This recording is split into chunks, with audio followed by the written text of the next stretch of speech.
Hey everybody, what is going on? Hexlex here. I got another Master Duel video for you, and it's Tuesday? Yeah, so due to the new selection pack dropping on Monday, I wanted to get out a crafting guide for that, and as a result, this week the viewer special will be on Tuesday. But if you're new to the channel, just know that normally on Mondays, we do the viewer special where we showcase replays from you all, the viewers. It doesn't have to be with any certain kind of deck or challenge, just any cool games or deck builds you want to show off. It's all fair game. So if you're interested in submitting for the viewer special, you're going to want to head down to the description below. There you are going to see an invite link to our Discord server, the Hexlexplex. Once you're in there under the Master Duel section, there is a channel called Viewer Special Submissions. There you can drop your 9-digit player ID, and that way I can see your publicly saved replays. If there's one game in particular you really want me to watch, make sure you're leaving your opponent's name, the date and time, or a screenshot, just something where I know that's what you want me to see for sure. But that's pretty much all there is to it, so we're going to not waste any more time and get right on into some of your replays. All right, our first game comes to us from Dr. Maxis, who has a replay where they're actually going to be going second using CRYSTRON with the new train support. This deck has actually been performing pretty decently. I would even go so far as to call it a tier 3 deck, a decent step above some other rogue decks right now. Just from what I've seen as far as like the results it's been getting in, you know, just on ranked ladder and in community tournaments and all that fun stuff. But I actually haven't seen this deck in action yet, so I really wanted to make sure that we saw it here.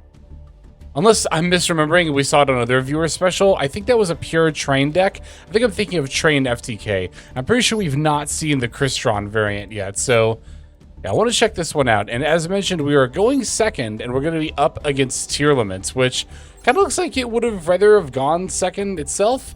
Very interesting build here, but nevertheless, like I said, I really just want to see more than anything else what some of the combo lines or plays for CRYSTRON trains looks like.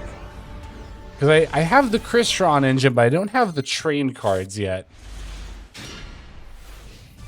A little on the fence if I actually want to commit to crafting them or not for engines for various decks. Okay, they're going to go Foolish Goods for Soliak. Soliak will fetch Rhino Heart. Okay. Set a card, activate Scream, normal summon Rhino Heart. Of course, they're going to get to mill 3 as well as the 1 off of Rhino Heart. So that's going to be Havness, and then Scream is going to mill Sangan, another Rhino Heart, and Heroes Rule 2. We're going to chain Fuelos here, getting us a draw off the Fusion Summon with Havness. Rhino Heart revives, dumping a Shyren from hand. Wow, okay. So we might be getting a second draw here. There's the Kitkalos. We're going to find an Urgent Schedule. They're going to use Shyren's effect here as well as Kitkalos. Shyren is going to fuse with the Kitkalos to make the Rolkalos here. Getting us the Barrage Blast. And then looks like they're going to find another Rhino Heart off the Kitkalos search before passing back over to us. Yeah, no search for Soliak because they already milled it. All right, we're going to activate Exceptional Schedule, to which our opponent's going to use the Rolkalos. Does pop itself, but it gets to revive. We're going to chain the Urgent Schedule here, which, because our opponent controls more monsters than us, lets us pull out the Scrap Recycler, as well as the Night Train Blue Traveler. And this, I think I actually know what's about to happen here. We're going to link off these or synchro with them, just get them into the graveyard, and then the Night Train Blue Traveler can revive the Scrap Recycler, letting it dump more cards. Now here they end up having Gravedigger's Trap Hole. Definitely pretty unexpected from tier limits, but does the job here at negating our effect. We still get to go... Oh, what is it, a spell card? Inclusion. Inclusion for Sulfador. Sulfador dumping Tristaros and Cluster. And now we're going to link it to the Clockwork Knight. That's going to get the Scrap Recycler in the graveyard, where it can then be revived with the Clockwork Knight. It's going to dump Heavy Armor Knight. And then they're going to link, or we're going to link rather, into Cleafort Genius. Now we get the inclusion effect to revive Tristaros. We're going to synchro for 7. And that's going to end up being the Ellie-Skeletus. Ellie-Skelly. Ellie-Skeletus effect adds back the cluster. We're going to use Tristaros Graveyard effect to banish and pop the Ellie-Skelly. Now we can pull out 2 Sulfidors from the deck, and Ellie-Skelly gets to revive the Tristaros. Next up, we're going to synchro for 12, and that's going to be for the Centurion Legatia. Legatia effect gets to pop the Roll Close, which can't come back because it already revived off its own effect before. And now, Night Train Blue Traveler. I was mistaken. I thought we were going to revive Scrap Recycler, but it's actually the other level 10. Then we get the Cleafort Genius Search for Regulus, and now we get to overlay into the Super Dreadnought Rail Cannon Flying Launcher. It's going to add another level 10 train monster to hand. We get to pull out the Regulus here, equipping the Clockwork Knight. And they're going to concede as soon as we drop our next big machine. So it's really easy to see how we can get so many quality bodies on board. We're getting negates, we're getting stuff that's popping their cards, searching more plays, all right on through the board they established. Good stuff. Thank you very much, Dr. Maxis. And let's go and check out the next replay. All right, this one comes to us from Wombo Combo, aka God of War, over on the Discord server. And I think it's this duel. We just make sure. Yes, this is the one we're going to be taking a look at. So for our deck, we're going to be playing Centurion alongside some of the new branded cards. Yet another deck that branded slots very nicely into. The Premier Primus is even a level 8 Synchro monster, so it's possible to do Centurion stuff even under the Fallen of White Dragon lock. But of course, we are going to be mostly looking to spit out the level 12 Synchros, and I imagine we'll try to use Fallen of the White later. I guess we'll end up seeing here. But again, Fallen of the White could in theory go into Premier Primus, and looks like we're going second up against a pretty standard looking branded deck here, so another good example of seeing what we can do pushing through an opponent's board here. It's been so long since I've played any kind of a Centurion deck, or even a deck that uses Centurion as an engine. I really should get back to it. Ooh, great hand. Wow, we got 3 hand traps, Call by, and Fallen of the White Dragon. They're going to begin with Branded and High Spirits, and we're going to Ash Blossom it. Someone pointed out in the comments my hand trap video that Branded High Spirits sets up a lot of value, and thus it's a good Ash Blossom target. And I don't disagree with that, actually. Being able to get multiple things in the graveyard while searching does make it a pretty valuable target here. Looks like they're going to Aliber for Branded Fusion. We're going to chain Fulos to that, and we'll get to draw for this fusion summon they're about to make here.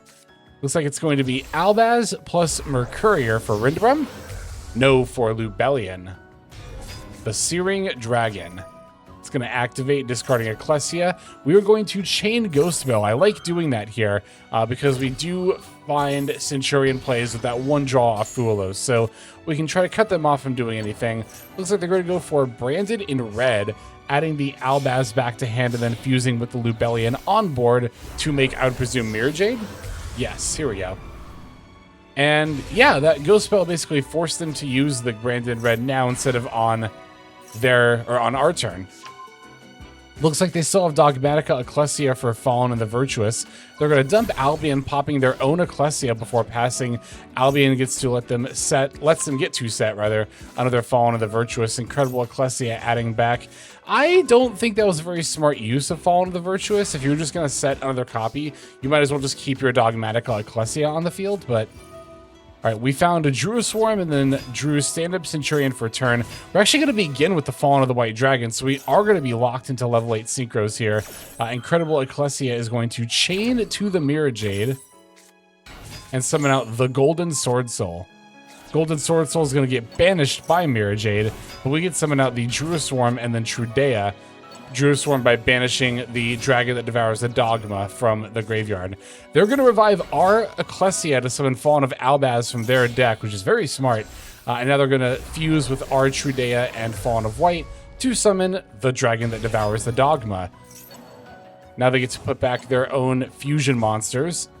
But we still have Sand Up Centurion, which we're going to use here, pitching the Callby to place Trudea in the spell trap. Now we can summon her out and activate her effect to place Primera from deck.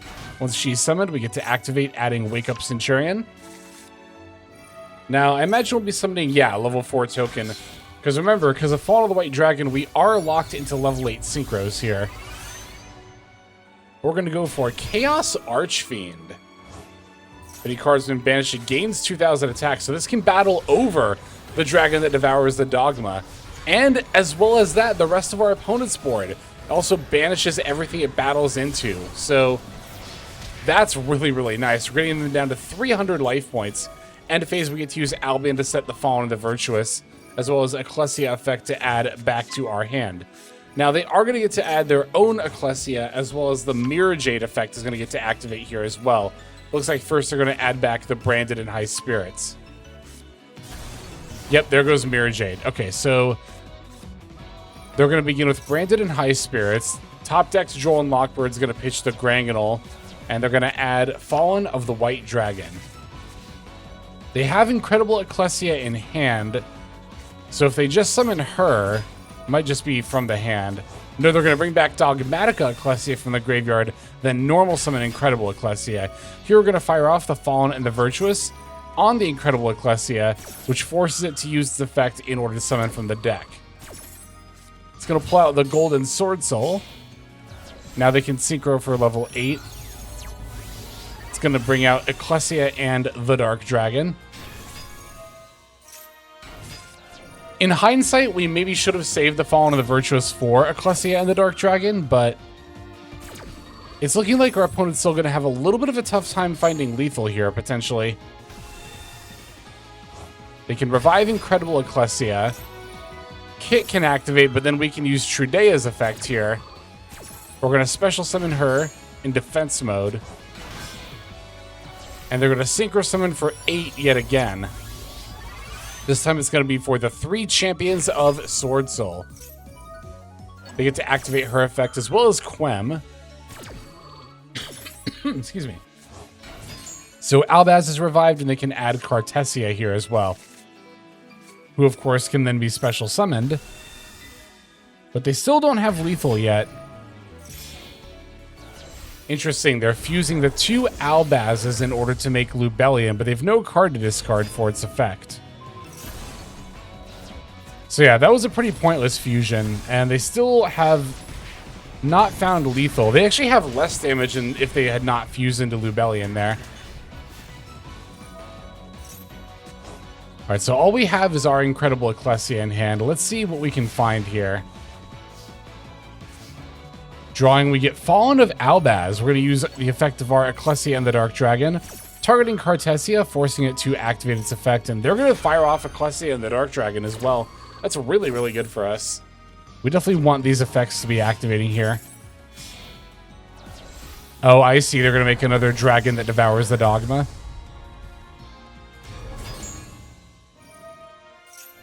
Now they also get to use Quem's effect.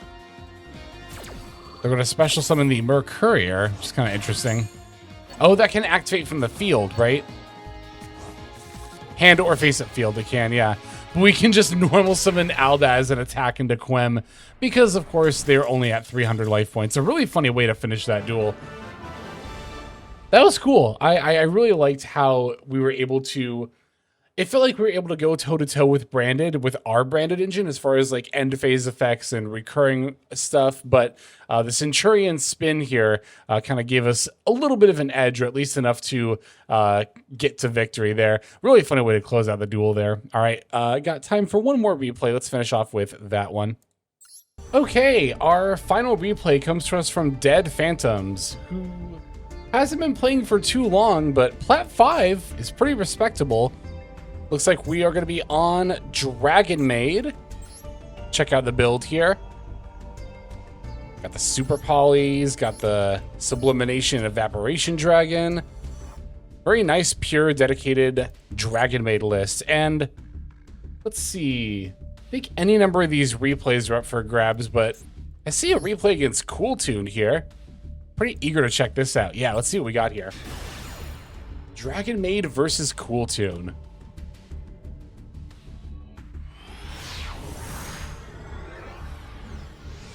All right, looks like we get to go first. Oh, the Bestial Aliber. I haven't played this card since, like, Bestial Runic, I think was the last time I played Bestial Aliber. But we get to use Lubellion from Magnum Hut. They're going to fire off a Drone Lockbird, but that actually works out really well for us because we don't even really have plays here as far as, like, you know, Dragon Maid or trying to search up more cards. We do get to Synchro for 10, though, making the Bestial Dissipator.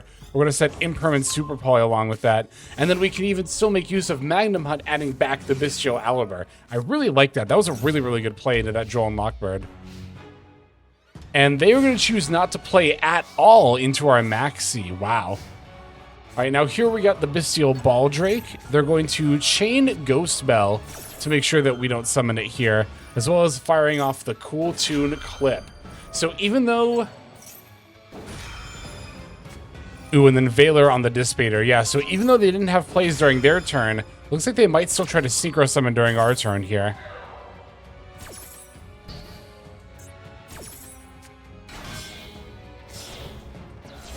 Two clips into a Track Maker. It's going to be an extra deck rip, but not a lot else. Ghost Spell still negating the Baldrake here. They, of course, get to try to search off Track Maker, but we've got the Imperm for that. I really like using Imperm here, keeping them off anything in hand, because it seems like even Maxi aside, all they had in hand was multiple clips. All right, Dissipator's going to battle over the Track Maker. We can use Aliber to swing in for 1800. Still have Super Poly. Of course, Dissipator does threaten to pop their cards by putting back our stuff. They're going to go Cool Tune Mix. We're going to chain Dissipator. I really like using Dissipator's effect here because if we can keep Cool Tune monsters off the board, then they won't be able to Synchro Summon with anything in hand. We're also going to summon Baldrake here in case they are able to end up summoning from the extra deck. They add Q with Triple Tack Drawing 2 being their last card, and they don't find anything helpful. Now, looking back at the message here in the Discord from Dead, let's see. Yeah, really enjoy how resilient I've made my deck even when I don't get a single Dragon Maid. Right, exactly. So here, like, Bestial Control is kind of the name of the game, not even needing our core component to control down a deck like Cool Tune. So, yeah, it gives a lot of promise to a deck like Dragon Maid in the current format. But thank you very much for that submission, Dead Phantoms, and I think that's going to do it for this video. Thank you to everyone who submitted, even if you weren't featured. You know, the submissions really do matter because without any submissions, we could not do this weekly series, which has been our longest running and honestly just one of my favorites here on the channel. So thank you all so very much. But that's going to do it for now. Let's move on to the outro so we can also thank our YouTube members and Patreon subscribers. Hey everybody, Hexlex here. Thank you so very much for watching all the way to the very end of the video, which by the way is one of the best ways to support the channel. Speaking of supporting the channel, take a look at the names on screen. These are folks who have been so generous as to either join as a YouTube member or subscribe over on patreon.com/Hexlex to support. There's also perks for doing so. If you would like to see YouTube videos early, as well as some exclusive videos that get uploaded to YouTube, but for one reason or another I decide not to publish, definitely go ahead and hit that join button to see content early as well as some exclusive content. If you're looking for more exclusive content, over on patreon.com, I upload exclusive videos that are not posted on YouTube just about every single day. Whether you choose to subscribe over on Patreon, join as a YouTube member, or simply continue to watch, your support is greatly appreciated. Thank you so very much. But for now, this is Hexlex. I am signing out, and I hope that you have a fantastic day.